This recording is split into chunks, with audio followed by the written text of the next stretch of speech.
오늘 함께 읽은 사무엘기하 23장 13절에서 17절 말씀을 가지고 피땀 어린 헌신, 다윗을 위해 신실하게 충성했던 세 용사 이야기에 대해서 함께 살펴보고 하나님께서 우리에게 주시는 바 교훈과 깨달음을 발견하고자 합니다.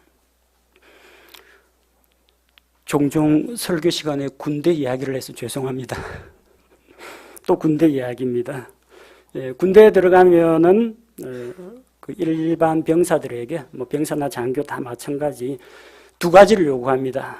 국가와 군 조직에 복종하고 충성할 것을 요구합니다. 복종이라는 것은 명령을 내리면 시키면 시키는 대로 하는 것을 복종이라고 합니다. 경계 근무 나가서 잘 지켜. 그러면은 해당 시간에 딱 경계 근무를 철통같이 서는 겁니다. 진지 공사한다. 그러면 시키는 작업을 해야 됩니다. 부대가 언제 어디로 이동한다. 작전에 따라 이동한다 하면은 그 명령을 따라서 이동해야 됩니다. 전방에 보이는 목표물을 타격하라. 명령이 떨어지면은 복종해야 됩니다. 아이 싫은데 죽으면 어떻게, 다치면 어떻게 이러면은 군인이 아니에요. 일단 군인은 시키면 한다. 복종입니다. 반면에 충성이라는 것은요, 자발적으로 자기가 섬기는 대상의 마음을 헤아려서 행하는 것을 충성이라고 합니다. 예를 들어서 우리 임진왜란이 일어났을 때 자발적으로 의병을 조직해가지고 의병 활동을 한 용맹스러운 우리 조상들이 있습니다. 누가 시키지 않았는데 저 일제 치하에서 자주 독립을 얻기 위해서 열심히 독립운동을 한 분들이 있습니다. 누가 시켜서 복종한 게 아니고요. 자발적으로 국가와 민족에게 충성한 겁니다. 어떤 분들은 공무를 집행하다가 실종자 수색하다가 경찰관이 목숨을 잃는 일도 있습니다. 적당히 몸살이고 안 하면 되지 않느냐 하는데 그만큼 국민을 위해서 헌신하고 봉사하고 이 충성을 하다 보니까 때로는 자기를 희생하기도 합니다. 복종은 시키면 시키는 대로 하는 것이지만 충성은 복종을 뛰어넘습니다. 시키는 것은 당연히 하고 시키지 않은 것이지만 이게 꼭 필요하다, 중요하다고 생각하면은 자기 자신을 희생하면서 행하는 것을 충성이라고 합니다. 그래서 군대에서는 이게 충성하고 복종하는 체계가 잘 짜여져 있어요. 그래서 윗사람은 군대 지휘관은 언제나 말과 행동을 조심해야 됩니다. 사단장이 일일 상황 보고 시간에 지나가는 말로 한마디 하면요, 그게 사단장님 지시 강조사항 해가지고 연대, 대대, 말단, 중대, 소대까지 다 내려갑니다. 그래서 사단장이 재채기하면 예하부대는 독감 걸린다라는 그런 말이 있을 정도입니다. 사단장님의 말씀을 자기의 상관이기 때문에 연대장, 대대장들이 필사적으로 지키려고 합니다. 적극 나서가지고 지키려고 하기 때문에 어떤 때는 야 이건 심하다 싶을 정도로 충성 경쟁이 벌어질 때도 있습니다. 한 가지 사례를 들어볼게요. 사단장님이 한겨울에 우리 이 병사들이 날도 추운데 경계 근무 서고 돌아와가지고 이 차가운 물을 먹으면은 건강에 안 좋다. 따끈한 보리차를 먹을 수 있도록 하라. 아침 일일 상황 보고 시간에 나온 겁니다. 연대 연락 장교들 전부 다 받아 적습니다. 사단 밑에 있는 직할대대 전부 다 받아 적어가지고 자기 대대장에게 다 보고합니다. 유선으로 일단 보고하고 나중에 상황 보고 참석 일지 해가지고 딱 제출합니다. 그 말이 떨어지고 바로 그날부터 각 부대 내무반에는 그 배치가 그 벽난로 그 난로 위에 주전자를 올리고 보리차를 끓이기 시작했습니다. 주전자에는 항상 따끈한 보리차가 팔팔 끓고 있습니다. 팔팔 끓다가 물이 증발되면 물을 더 부어가지고 아주 진국이 나옵니다. 24시간 끓고 있습니다. 보리차는 줄어들지 않습니다. 아무도 그것을 마시지 못합니다. 왜? 저녁에 사단에서 일찍 사령이나 아니면 대대 일찍 사령 아니면 일찍 사관들이 내무반마다 돌아다니면서 보리차 팔팔 끓고 있나 그 검사하러 다닙니다. 그 먹을 수가 없어요. 보리차 왜 이게 반밖에 안 남아서 하면 이게 지시 불이행 이게 나오기 때문에 어쨌든 보리차는 팔팔 끓고 있고 병사들은 그 보리차 냄새를 맡으면서 침만 꼴깍꼴깍하고 차가운 수도꼭지를 빤다는 겁니다. 뭐가 문제입니까? 사단장님 의도는 원래 그게 아니에요. 병사들에게 따뜻한 물 좀 먹여라 했는데 이게 충성 경쟁을 하다 보니까 혹시 사단장님의 지시사항에서 한치라도 어긋남이 있으면 안 되니까 언제나 따뜻한 보리차를 비치하는 것이 목표가 돼버린 겁니다. 지휘관의 목표는 병사들에게 따뜻한 물 마시게 하라 그건데 밑에 있는 연대 대대로 내려오면서 그게 팔팔 끓는 보리차를 24시간 유지하는 그 자체가 목표가 돼버린 겁니다. 결국은 그게 한바탕 터졌어요. 아무도 거기에 대해서 소원수리, 따뜻한 물이 먹고 싶어 이런 거 못 씁니다. 다 이거 누구 글씨야 해가 어느 소대에서 나와서 맨 내무반이 해가 다 잡아냅니다. 언제 이 입바른 말을 할 수 있느냐. 제대할 때 사단장님하고 목요일 날 오전에 전역병 간담회라는 게 있습니다. 군생활 하면서 힘들었던 점 이제는 터놓고 이야기를 이제 뭐 예비군 마크 달고 나가는데 뭐 대대장이 뭐 중대장이 뭐라고 하겠습니까? 사단장님하고 다 독대해가지고 이야기하는 겁니다. 사단장님, 저희를 생각해 주시는 마음은 고맙지만 우리는 저 보리차 전역할 때까지 한 번도 못 먹어봤습니다. 사단장님 깜짝 놀랍니다. 저거는 점검용 보리차입니다. 불시에 순찰 나와가지고 보리차 이게 주전자에 꽉 차 있나 안 차 있나 검사를 하는데 누가 안심하고 마시겠습니까? 이전에는 물 끓여 먹고 모자라면 또 끓여 먹고 그랬는데 사단장님이 그 말씀하신 다음부터는 이제 아무도 따끈한 보리차는 먹을 수가 없게 되었습니다. 사단장이 통렬하게 반성을 하고 연대장, 대대장들을 이제 혼을 냈는데 이렇습니다. 말 잘못 꺼내면요. 지휘관의 마음을 헤아려야 되는데 마음을 헤아리기보다도 지휘관이 어떤 시킨 그 지시사항에서 그 지시사항 가이드라인에서 벗어나지 않도록 그 율법 지키듯이 그 명령을 지키다 보니까 율법의 기본 정신인 사랑과 긍휼에 대해서는 완전히 무시하고 24시간 펄펄 끓는 보리차만 강조하면 그런 문제가 생긴다는 거예요. 제 성도들 앞에서 제 신세 타령을 거의 하지 않습니다만 가끔가다 말할 때마다 너무나 조심스럽습니다. 그리고 오늘도 아마 집에 돌아가면 제 아내에게 야단 맞을 것 같습니다. 살 빠졌다는 이야기였다고 혼날 것 같아요. 근데 목사가 누구한테 이야기하겠습니까? 여러분은 뭐 소모임 리더도 있고 집사도 있고 목사한테 상담도 하는데 목사는 참 외롭습니다. 이야기할 상대가 없어요. 가끔가다 제가 뭐 기도 부탁을 하는데 기도 부탁을 하면은 많은 분들이 염려하고 기도해 주시고 저에 대해서 막 신경을 쏟기 때문에 어떤 때는 제가 미안하고 부담스러울 때가 있습니다. 우리 교회 성도님들이 거의 대다수가 너무나 착해가지고 제 걱정을 많이 해주시기 때문에 제가 뭐 말을 못해요. 설교 도중에 갑자기 제가 목에 가래 끓는 소리만 나면요. 몸에 좋다는 것을 막 이분 저분들이 구해다 오십니다. 어떤 분은 도라지즙 다려오고 수세미 달인 게 좋다고 가져오고 어떤 분은 영양제 먹으라고 주시고 어떤 분은 그냥 목캔디 사가지고 갖다 주시는 분도 계십니다. 해달라는 게 아니고 제가 뭐 이런 건강이 안 좋습니다 이야기한 것도 아닌데 너무나 많이 챙겨주신다는 겁니다. 언제나 분에 넘치는 과분한 사랑에 대해서 감사하게 생각하고 어떤 때는 이거 성도들한테 부담될 텐데 내가 괜한 이야기를 했나 부끄러울 때도 있습니다. 그분들이 왜 저에게 베풀어 주겠습니까? 그분들이 뭐 목사파 아니면 목사 친위 부대라서 그런 게 아니라 일하라고 주는 겁니다. 일하라고.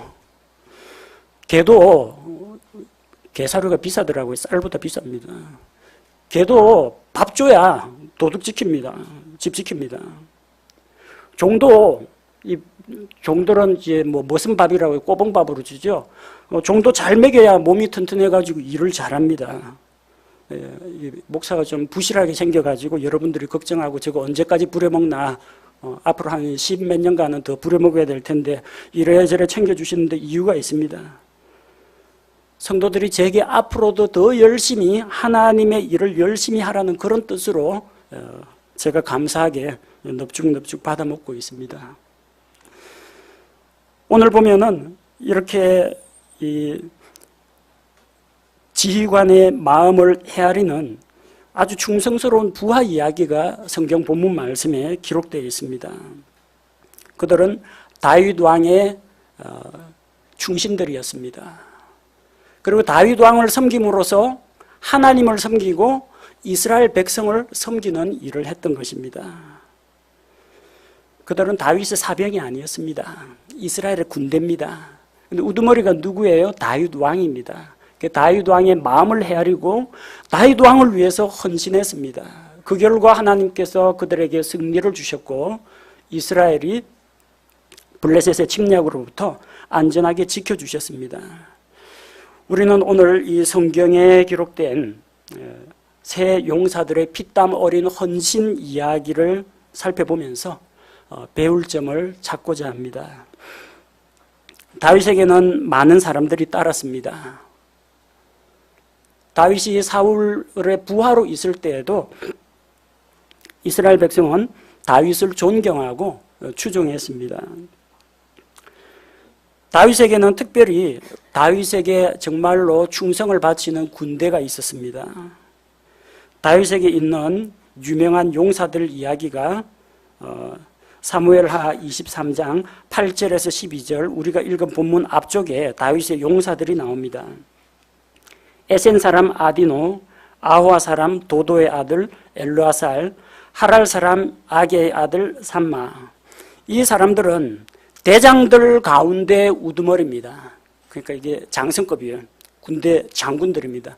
이스라엘의 대장들 부대가 있고 대장이 있고 그런데 대장들의 우두머리입니다. 군사령관급이라고 보시면 됩니다. 그거는 8절에서 12절에 나오는 사람이고요. 우리가 오늘 다루고자 하는 다윗을 위해서 정말 자기 생명을 무릅쓰는 모험을 한 사람들은 이 군대 사령관들이 아니에요. 연속으로 나온다고 해서 세 사람의 용사해서 혼동을 하시는 분이 있을까 봐 말씀을 드립니다.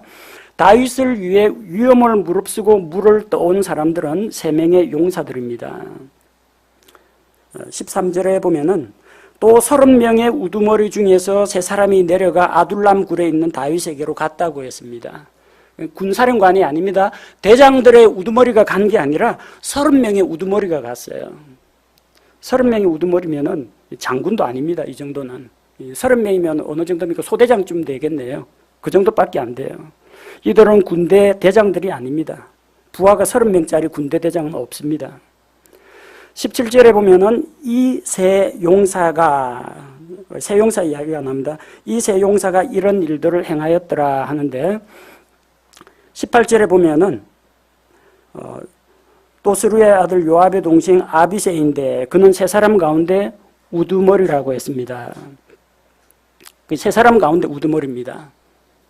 군대 대장들의 우두머리도 아니고요. 3사람 가운데 우두머리, 다윗이 데리고 있던 오늘 본문에 등장하는 세 용사 가운데 우두머리는 아비새입니다. 그는 대장급에 해당하는 첫째 사람에게는 미치지 못한다고 했습니다. 19절에 보니까 그 3사람 가운데에서는 존귀한 자인데 아비새는 그 가운데에서 그 3명의 대장이 되긴 했지만 첫째 3사람, 즉 군사령관급 3사람에게는 미치지 못하였더라. 그렇게 기록합니다. 자, 그래서 첫 번째 용사는 아비새입니다. 두 번째 용사는 20절에 나오는 브나야입니다. 브나야는 세 용사 가운데 하나라고 했습니다. 22절에 보니까 여호야다의 아들 브나야가 이런 일들을 행하였으므로 세 용사 가운데 이름을 얻고 세 용사 가운데 한 사람임을 알 수 있습니다. 역시 23절에 보면 첫째 3사람에게는 미치지 못합니다. 그러니까 브나야도 군사령관급 인물은 아닙니다. 또 9절에 보면 엘르아살이라는 이름이 나옵니다. 그 다음은 아와 사람 도도의 아들 엘르아살인데 그는 다윗과 함께한 세 용사 중에 하나더라. 그러니까 다윗과 함께 아둘람 굴에 있던 세 용사 가운데 하나가 엘르아살이라는 겁니다. 따라서 3명의 용사는 아비새, 브나야, 엘르아살을 이야기합니다. 그 앞쪽에 나오는 군대 대장들의 우두머리 그 사람하고는 다릅니다. 사실 별 유명하지 않은 사람입니다. 우리 다윗의 군대 장관 하면 요압 장군을 제일 먼저 꼽습니다. 요압은 여기 안 나옵니다. 누가 다윗 왕을 위해서 다윗의 마음을 헤아리고 다윗과 한 마음이 되어가지고 이런 위험한 일을 했느냐? 별 유명하지 않은 사람들입니다. 군대 대장도 아니에요. 그리고 막강한 무력을 자랑하는 최강 장수도 아니라는 겁니다. 이걸 보면은 다윗에게 있던 이 세 용사는 어떤 자기 자신이 맡은 어떤 책무라든지 의무감 혹은 명령 이것에 따라 움직인 사람이 아니고 순수하게 다윗을 사랑하고 다윗을 존경하는 그런 인물이었다는 것을 알 수가 있습니다. 교회 안에서도 마찬가지입니다. 누가 목사의 마음을 헤아리고 누가 목사와 한 마음을 이루겠습니까? 그건 뭐 집사들 뽑아놨으니까 집사들이 알아서 하시오. 그렇게 할 수가 없습니다. 집사님들은 의당 당연히 그렇게 하십니다. 여러분이 그렇게 말씀 안 하셔도요. 우리 집사님들은 목사의 목회 일을 도와주고 또 목사의 조력자가 돼서 일하시는 분들입니다. 그럼 집사만 그 일을 하느냐? 아닙니다. 우리 일반 성도들도 똑같습니다. 이 세 용사가 그러했듯이 한 마음을 이루어서 목회자와 한 마음을 이루어서 주님의 일을 해야 합니다. 목사 부하가 되라는 이야기가 아닙니다. 목사가 주님의 일을 하고 복음 사역을 하는데 목회자와 한 마음을 이루어 가지고 그 일을 위해서 기도해 주고 그 일에 같이 동참하는 것이 우리 성도들에게 주어진 책무라고 생각합니다. 자, 15절에 보니까 이 다윗이 참 입이 방정이라고 제가 아까 말씀드린 그 사단장님도 자기 딴에는 병사들을 생각한다고 병사들에게 항상 따뜻한 보리차를 제공하라 좋은 뜻으로 말씀을 하셨는데 밑에 이제 내려가는 와중에 이 의미가 좀 다르게 해석이 되어가지고 금연용 보리차라는 걸 만들어 놓았어요. 다윗은 그 당시에 베들레헴 성문 옆에 있는 우물의 물을 먹고 싶다는 옆에 부하들 듣는 데서 또 하필이면 그런 이야기를 한 바람에 오늘 이 사건이 일어난 겁니다. 근데 우리가 다윗의 심정도 좀 이해를 해줄 필요가 있습니다. 블레셋 사람하고 지금 대치하는 상황인데 다윗이 총지휘관 아닙니까? 군대 지휘관입니다. 근데 13절에 보면은 지금 때가 어느 때냐면 수확하는 때입니다. 수확하는 때. 대한민국 생각하시면 안 되고 이스라엘 생각해야 됩니다. 우리는 수확하는 때면은 가을에 허수아비가 팔 벌리고 있고 찬바람이 살살 불기 시작하고 선선한 가을 날씨에 낫 들고 가서 이렇게 뭐 벼베기 이거 생각하는데요. 지금 가을이 아닙니다. 우리나라는 가을에 수확을 하는데 이스라엘에는 여름에 수확을 합니다. 그래서 우리 킹제임스 성경에는 추수라는 말을 쓰지 않습니다. 추수는 가을 거지입니다. 그래서 추수가 아니라 수확이라고 번역을 합니다. 잠언 10장 5절에 보면 여름에 거두는 자는 지혜로운 아들이나 수확 때에 잠자는 자는 수치를 끼치는 아들이니라. 여름에 거둡니다. 여름에 수확을 합니다. 지금 전쟁을 하는 때가 언제냐? 제일 더울 때입니다. 땀 뻘뻘 납니다. 때는 여름, 블레셋과 전쟁을 하는 중이라 다윗도 몹시 덥고 목이 말랐을 겁니다. 갈증이 났을 겁니다. 그럼 다윗만 목 마르겠습니까? 이 세 용사라고 목이 안 마르겠습니까? 밑에 있는 부하들은 목 안 마르겠습니까? 다윗이 좀 참을 것이지. 근데 다윗의 마음에는 또 다른 애타는 갈망이 있었어요. 14절에 보니까 다윗은 그때 요새에 있었고 아둘람 굴 요새에 있었고 블레셋 사람들의 수비대가 그때 베들레헴에 있었습니다. 베들레헴이 어디예요? 다윗의 고향 동네입니다. 다윗은 베들레헴에서 태어나고 자랐습니다. 베들레헴은 그의 고향입니다. 누가복음 2장 4절에 요셉도 다윗의 집과 혈통에 속하였으므로 갈릴리의 나사렛지에서 나와 유대로 올라가 베들레헴이라 하는 다윗의 도시에 이르러. 다윗 왕의 고향 땅이 이 적군에 의해 점령당한 겁니다. 다윗은 자기 고향 땅에 블레셋 군대가 쳐들어온 것을 보고 안타까워했습니다. 얼마나 가슴 아프겠어요. 그리고 그 적군이 점령하고 있는 그 베들레헴을 생각하니까 베들레헴 성문 옆에 있는 우물물이 생각납니다. 15절에 다윗의 고백이 나오죠. 다윗이 애타게 바라며 이르되 오 누가 베들레헴 성문 옆에 있는 우물의 물을 내게 주어 마시게 할까 하며 다윗은 애타게 바랐습니다. 왜 애가 탔느냐? 목말라서 애탄 것도 물론 있습니다. 목마른 건 자기만이 아니죠. 부하도 또 마찬가지입니다. 자기 고향 베들레헴을 그리워하는 겁니다. 고향이 블레셋 적군의 손에 떨어진 것에 대해서 안타깝게 생각하는 겁니다. 그래서 베들레헴 성문 옆에 있는 우물물을 마시기 원합니다. 전쟁에 나온 군사가 물도 없는 곳에 진을 쳤을 리는 없습니다. 그 아둘람 굴 주변에도 아마 물이 있을 겁니다. 또 더 안전한 그 후방에도 물이 있을 겁니다. 병사들 시켜가지고 후방에서 물 공수해오라고 하면 됩니다.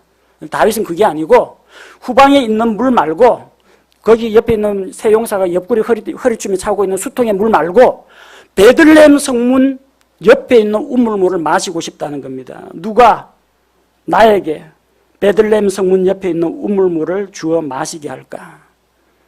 지휘관이 이 말을 하니까 제가 생각하기에는 다윗이 왜 그런 말을 해가지고 이 세 사람이 목숨 걸고 물 떠러 가게 만드느냐. 저는 참 우리 성도님들한테 물 심부름하기도 미안해가지고 제가 떠다 먹고 오히려 제가 떠다 드립니다만 이게 말 조심해야 되겠다는 생각을 다시 한번 하게 됩니다. 뭐가 필요합니다.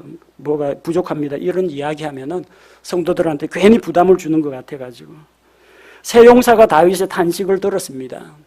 다윗은 누구에게도 야 가서 물 떠와 목표 베들레헴 성문 옆 우물 돌격 이런 식으로 명령을 내리지 않았습니다. 명령 내렸으면 아마 명령에 복종하고 갔을 겁니다. 명령이 아닙니다. 애타게 갈망하는 걸 보고 세용사의 마음이 움직였습니다. 지휘관이 지금 무슨 생각을 하고 어디에 관심을 가지고 있고 어떤 마음을 품고 있는지 이 세용사가 헤아렸다는 겁니다. 위치가 어디에 있느냐 하면요. 저 북쪽에서부터 이야기할게요. 저 북쪽에 예루살렘이 있어요. 예루살렘 아래쪽에 그 르바임 골짜기가 있습니다. 거인들의 골짜기라고. 근데 블레셋의 본대가 르바임 골짜기에 진치고 있습니다. 여기서 적군을 쫙 붙잡아 두고 격파 못하면 예루살렘까지 올라갑니다. 그러다 보면 큰일이죠. 그리고 르바임 골짜기에서 남쪽으로 예루살렘으로 남쪽으로 한 12km 정도 내려가면 베들레헴이 나옵니다. 그 베들레헴에 본대가 파송한 수비대, 우리식으로 이야기하면 척후조나 아니면 이제 수색대 정도라고 생각하시면 될 겁니다. 전초부대가 베들레헴에 있습니다. 그리고 그 베들레헴의 남서쪽에 엘라 골짜기가 있는데 거기가 이제 아둘람 굴이 있는 곳입니다. 지금 다윗과 그의 용사들은 아둘람 굴에 있고 블레셋 본대는 저 예루살렘 아래쪽에 있는 르바임 골짜기에 있고 전초부대 수비대가 베들레헴에 주둔하고 있습니다. 새 용사가 다윗을 위해 물 떠러 가려면요 생명의 위험을 무릅쓰고 블레셋 군대를 돌파해야 됩니다. 아둘람에서 베들레헴까지가 약 19km입니다. 직선 도로 없습니다. 요즘처럼 콘크리트, 아스팔트 그런 거 없습니다. 길이 없어요. 그러니까 알아서 사람 지나다니고 풀 밟으면 그게 길입니다. 산길 타야 됩니다. 일반인들이 가벼운 마음으로 천천히 산책하는 속도가 시속 4km라고 합니다.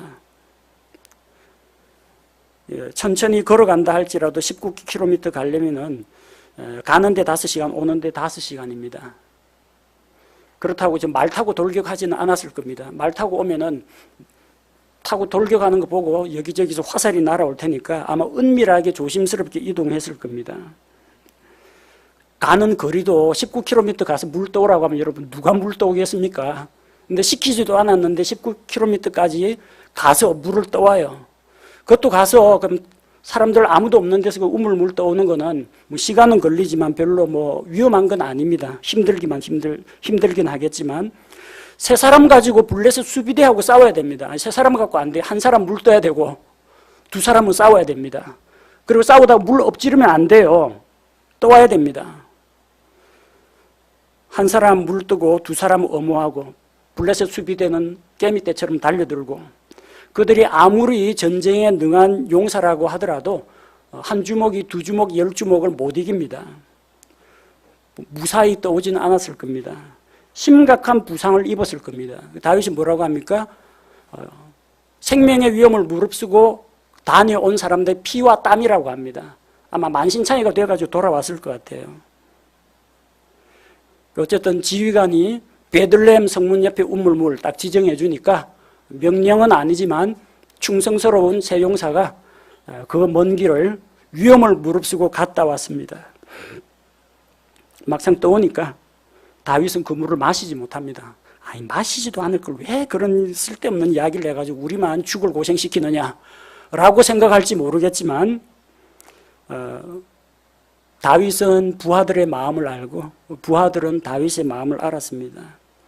다윗이 목이 안 마르겠습니까? 고향 우물물 먹고 싶다고 하는데 다윗의 마음은 물을 마시고 싶어 했을 겁니다. 그토록 원하던 고향 마을의 우물물입니다. 근데 그걸 꾹 참고 의지적으로 물을 마시지 않으려고 거부했습니다. 물을 마시지 않고 그 물을 16절에 보니까 하나님께 부어드렸습니다. 16절에 보니까 그것을 취해 다윗에게 가져왔으나 그럼에도 불구하고 그가 그것을 마시려 하지 아니하고 그것을 주께 부어드렸습니다. 부어드린다는 것은 하나님께 헌물로 바치는 걸 이야기합니다.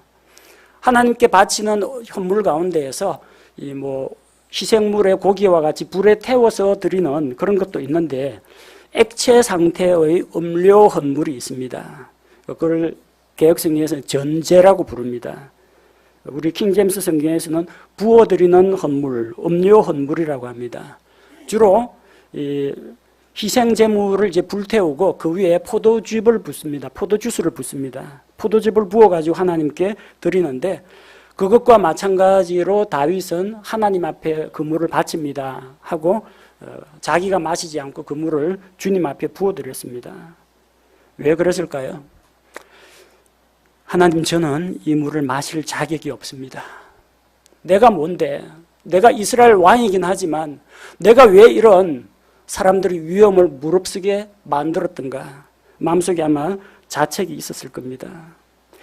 나와 이 사람들에게 정말 소중한 이 물을, 이 사람들이 생명의 위험을 무릅쓰고 떠온 이 물을 주님께 드립니다. 주님께 바쳤습니다. 먹을 수가 없어요. 어느 지휘관이 속편하게 그래 수고했다, 힘들었지 하면서 벌컥벌컥 자기 혼자 마시겠습니까? 못합니다. 양심이 있으면 그렇게 못합니다. 17절에 다윗이 고백합니다. 이르되 오 주여, 내가 결단코 이런 일을 하지 아니하리이다. 이것은 생명의 위험을 무릅쓰고 갔던 사람들의 피가 아니니까 하고 그런 까닭에 그가 그것을 마시려 하지 아니하였더라. 세 용사 그러면 헛수고했습니까? 아닙니다. 잘했습니다. 블레셋 수비대 혼쭐을 냈지 않습니까? 그리고 이스라엘의 군대가 이렇게 하나님께서 세운 다윗 왕을 중심으로 이렇게 한마음으로 단결되어 있는 것을 보여주지 않았습니까? 세 용사 밑에 있는 일반 부하들 그리고 백성들에게 엄청난 사기가 올랐을 겁니다. 하나님께서 우리가 지휘관과 한마음을 이룰 때 반드시 전쟁에서 승리를 주신다. 그런 확신을 가졌습니다. 다윗은 물이 마시고 싶었습니다. 그것도 베들레헴 성문 우물물, 그걸 먹고 싶었습니다. 그런데 이것은 물이 아닙니다. 자기 생명을 무릅쓰고 다녀온 사람들 피땀이라고 했습니다. 물 속에 혹시 거기 전투하다가 흘린 피가 여기 뚝뚝뚝 떨어져서 그런 게 아닙니다. 그러면 못 먹겠죠. 율법에 피를 먹으면 안 된다고 했으니까. 피가 들어가 있어서 못 마시는 게 아닙니다. 그 물을 구하기 위해서 세 용사들은 자기들의 피와 땀을 흘렸기 때문입니다. 세 용사가 다윗을 향해서 이렇게 존경하고 헌신하는 마음을 가졌다면 다윗 역시 그 세 용사를 통해 세 용사를 대상으로 똑같은 마음을 품었습니다. 부하의 생명, 부하의 피, 부하의 땀을 정말 아깝게 여긴 그런 사람이었습니다. 여러분, 제가 이전에는 직장 생활 겸하면서 목회 사역을 했지만 이제 성도들 숫자가 200명 가까이 되다 보니까 도저히 그렇게 하지를 못합니다. 그래서 교회로부터 생활비 지원을 받습니다. 일단 뭐 생활비 사례금이라고 받았지만 쓸 때마다 참 주저할 때가 많습니다. 왜요? 성도들이 나에게 필요한 것을 공급하기 위해서 직장 생활에서 얼마나 많은 피와 땀을 흘렸을까 생각하면 마음이 편치가 않습니다. 물론 교회가 목회자를 지원하는 것은 성경적으로 보면은 이제 옳은 일입니다. 당연한 일입니다. 근데 그걸 받아 쓰는 목회자는 당연하게 생각하면 안 됩니다. 미안하게 생각하고 감사하게 생각해야 됩니다. 성도들의 눈물과 땀으로 드린 헌금인데 사례비는 물론이고 우리 교회에서 지출되는 각종 경비 같은 것들도 아껴 쓰고 소중하게 쓰는 그런 지혜가 우리에게 필요합니다. 우리는 오늘 참 이 멋진 새 용사 이야기를 들었습니다. 요즘에 어느 누가 이렇게 자기 생명을 무릅쓰고 지휘관을 위해서 자기 소대장, 중대장, 대대장을 위해서 이만큼 헌신할 수 있는 병사가 있겠습니까? 요즘 군대에는 너무 나약하다라는 그런 비판을 많이 듣습니다. 군인들 병사들이 인권 이런 거 자꾸 이야기하다 보니까 정말 일반 병사들이 군 생활하기가 예전보다는 좀 편해진 건 사실입니다만은 이전에 그 지휘관에 대해서 또 국가와 민족에 대해서 정말 자기 생명을 내던진 우리 6.25 참전 용사와 같은 그런 용맹과 그런 충성은 정말 갈수록 찾아보기 어렵게 된다는 점을 안타깝게 생각합니다. 우리는 오늘 이 본문에 나오는 새 용사들로부터 배워야 할 점이 있습니다. 첫째는 무엇보다도 리더십의 마음에 동일시하는 마음을 가져야 합니다. 직장인들은 자기 직장 상사의 마음을 헤아릴 줄 알아야 합니다. 상사가 시킨다고 해서 기계적으로 움직일 게 아니라 자기 직장 상사가 왜 이런 일을 시킬까 한 번쯤 생각해보고 그 의중을 알아야 됩니다. 그래야 개념 있게 일을 할 수가 있습니다. 상사 비율을 맞추고 거기에서 그냥 아부를 하라는 이야기가 아닙니다. 정말 자기가 몸담고 있는 직장이 잘 되기를 원하고 우리 부서가 우리 과장님이나 부장님 중심으로 해가지고 잘 되기를 원한다면 상사의 마음을 헤아릴 줄 알아야 됩니다. 새 용사들은 다윗이 혼자 탄식하는 말을 듣고 다윗의 목마름, 고향을 그리워하는 그 안타까움 이것을 느낄 수가 있었습니다. 우리 성도들은 목회자가 하나님의 말씀으로 애타게 권면하는 것을 새겨 들으셔야 합니다. 제가 여러분한테 물 먹고 싶다, 고기 먹고 싶다 그런 이야기는 안 합니다. 제가 가장 행복하고 가장 보람을 느낄 때는 우리 성도들이 말씀을 통해서 이전에 모르던 거 깨달았습니다. 옛날에는 이랬었는데 말씀 듣고 이렇게 삶이 바뀌었습니다. 이게 제가 가장 기뻐하는 일입니다. 목사의 마음에 동일시하라는 게 성도들이 목사 부하되라는 이야기가 아닙니다. 목회자가 맑은 정신 가지고 하나님을 바라보면서 올바른 목회 사역 방향으로 가고 있거든. 여러분이 바로 제가 바라보고 있는 그 하나님의 마음, 그 마음에 여러분도 마음을 같이 해서 동일시해 주셔야 됩니다. 그렇게 한마음이 될 때 목사가 잘 되는 게 아니라 교회가 잘 됩니다. 주님의 몸인 교회가 잘 됩니다. 주님께 영광이 돌아갑니다. 새 용사는 눈에 보이지 않는 하나님께 충성했습니다. 눈에 안 보이는 하나님께 어떻게 충성합니까? 하나님께서 세우신 눈에 보이는 다윗 왕에게 충성하는 것이 곧 하나님께 헌신하고 충성한 것이었다는 겁니다. 이게 만약에 다윗의 사사로운 부탁을 들어준 거면 이 성경에 기록할 가치가 없습니다. 그들이 하나님을 위해서 이스라엘 백성을 위해서 헌신했기 때문에 성경에 당당하게 이 용감한 용사들의 이야기가 기록된 겁니다. 두 번째는 우리는 이 새 용사처럼 리더십을 위하여 충성해야 합니다. 충성은 명령에 복종하는 것 그 이상입니다. 다윗은 부하들에게 베들레헴에 침투해서 물 떠오라고 명령을 내리지 않았습니다.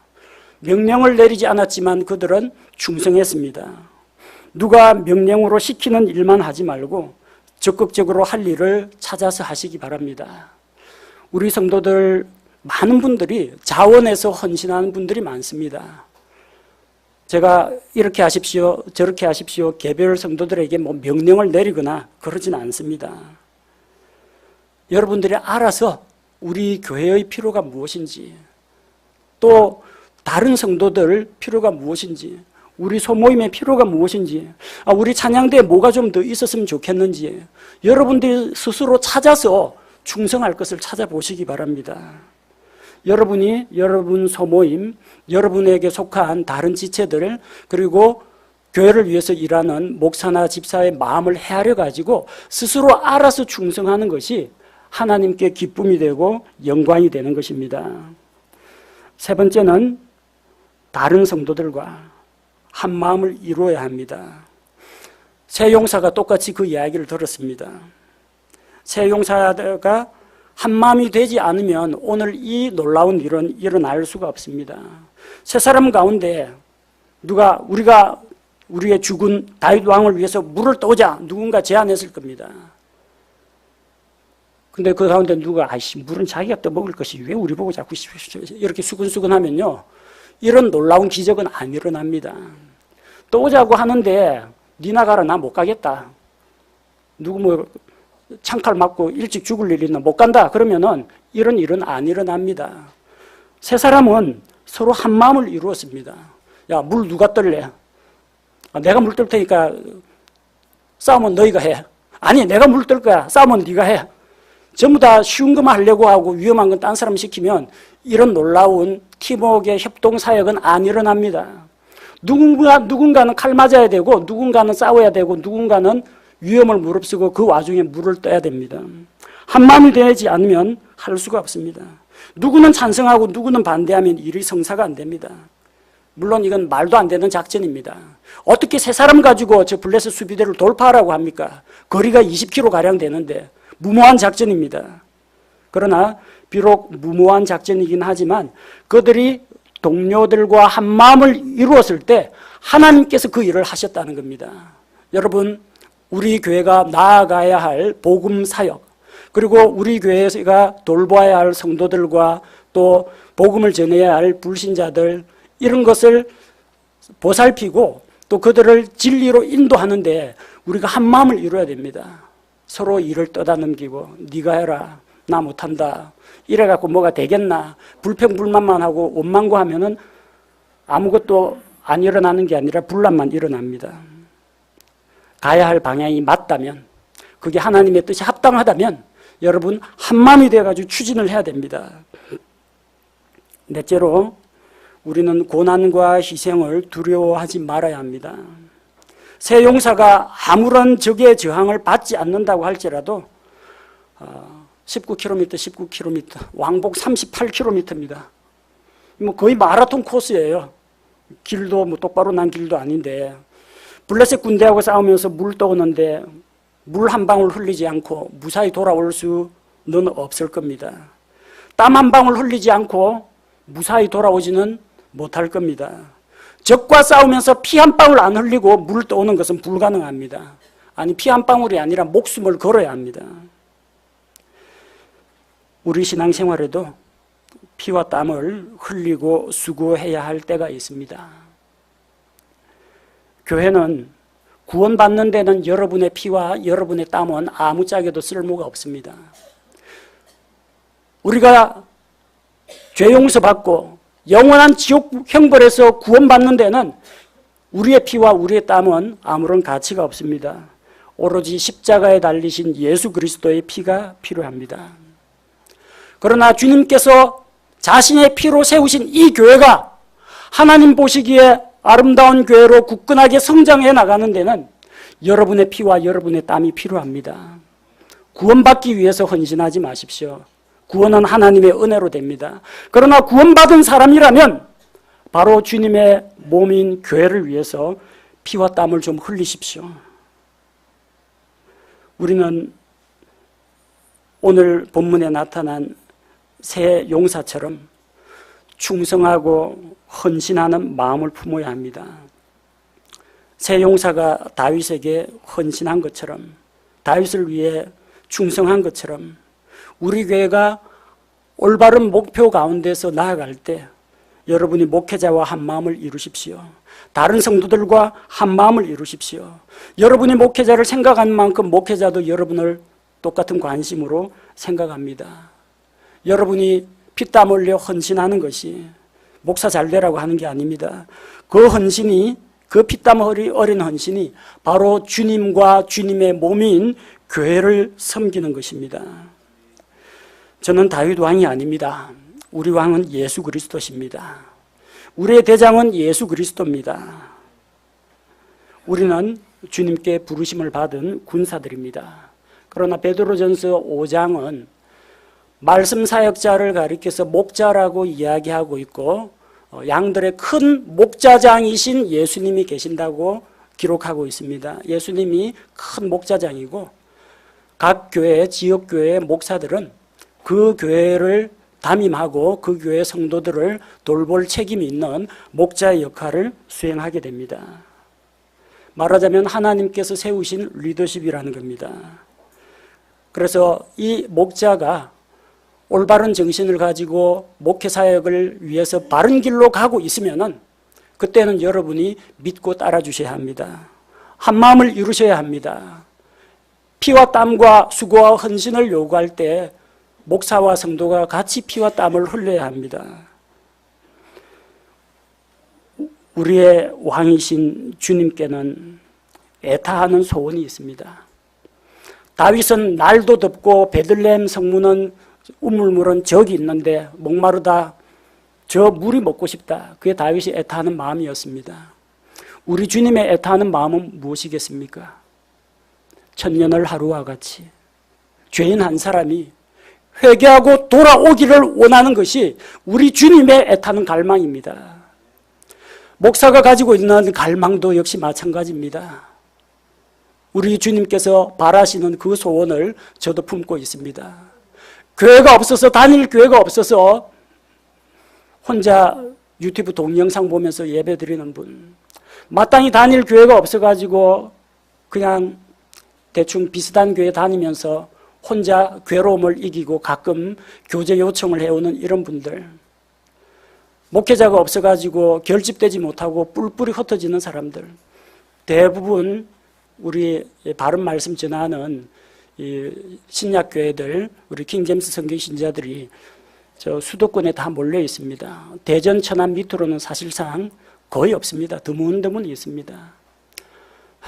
그런 분들을 볼 때마다 제 마음이 참 안타깝습니다.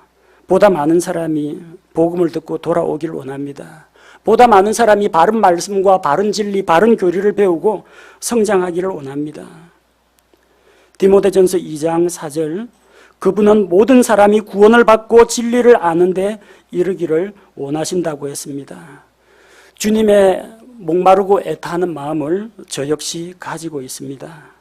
새 용사가 다윗과 한 마음을 이룬 것처럼 우리 교회가 목사와 한 마음이 되어서 혼의 구원받을 자들이 예수 그리스도를 통해서 믿고 구원받고 모든 성도들이 예수 그리스도의 성품을 닮아가는 것, 이것을 제 마음속으로 갈망하고 있습니다.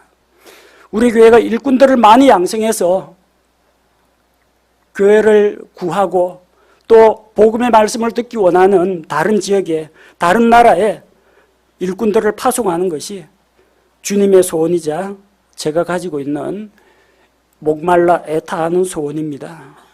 누가 주님과 한마음이 되겠습니까? 누가 목사와 한마음이 되어서 주님을 위하여 이런 사역을 이루시겠습니까? 누가 피땀 흘려서 자신을 드리고 이 일에 헌신하겠습니까? 이것은 우리 모두에게 주어진 책임입니다. 마음의 감동이 오는 대로 여러분께서 정말 이런 비전에, 복음 사역과 해외 선교 이런 비전에 동의하시는 분들은 기도하십시오. 목회자를 위해서 기도하십시오. 선교사를 위해 기도하십시오. 우리 교회 일꾼을 보내주시도록 기도하십시오. 아니, 내가 일꾼이 되겠다고 자원하고 헌신하십시오. 또 내가 일꾼이 될 수 없다면 헌금을 들여서 다른 사람을 일꾼으로 키우는 일에 자신을 들이십시오. 우리의 피땀 어린 헌신을 우리 주님께서 기쁘게 받아주실 줄로 믿습니다.